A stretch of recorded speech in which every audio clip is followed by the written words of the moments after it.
বাইরে চরম গরম আর স্কুলে ঢুকলেই বৃষ্টি, পড়ুয়াদের স্বস্তি দিতেই কৃত্রিম বৃষ্টি।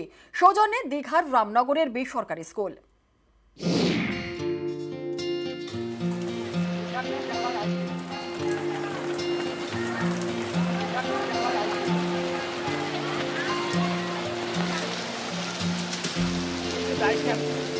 ঝিরিঝিরি বৃষ্টি, টাপুর টুপুর শব্দ, প্রবল গরমের মধ্যে কিছুটা স্বস্তি। বৃষ্টি হচ্ছে পূর্ব মেদিনীপুরের দীঘার একটি স্কুলে কৃত্রিম উপায়। দীঘার রামনগরের গ্রামের বেসরকারি স্কুল, নার্সারি থেকে 4 পর্যন্ত ক্লাস, পড়ুয়া প্রায় 300। প্রবল গরমে সকলের নাভিশ্বাস, স্কুলেও পড়ুয়ারা নাজেহাল। এই সমস্যা মেটাতে উদ্যোগ নেন প্রধান শিক্ষক। স্কুলের ফান্ড থেকে টাকা খরচ করে সম্প্রতি ছাদে বসানো হয় শাওয়ার। সব মিলিয়ে 6টা। স্কুল খুললেই শাওয়ার চালু।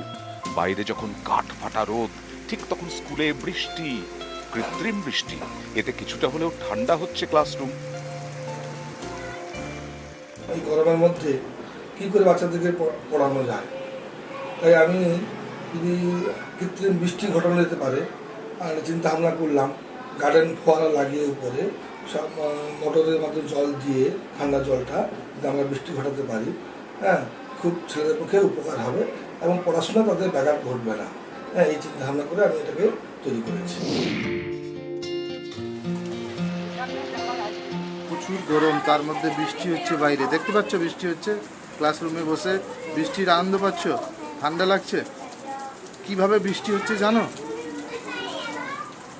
বাইরে অন্য কোথাও বৃষ্টি হচ্ছে, তোমাদের স্কুলে শুধুমাত্র বৃষ্টি হচ্ছে।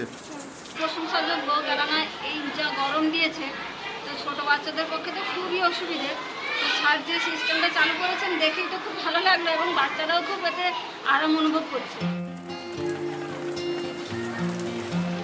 স্কুলের মধ্যে কৃত্রিম বৃষ্টি, স্কুলের বাইরে কবে বৃষ্টি, কবে মিলবে গরম থেকে রেহাই, অপেক্ষায় দক্ষিণবঙ্গ। দীঘা থেকে পঙ্কজ দাশরথী, নিউজ 18 বাংলা।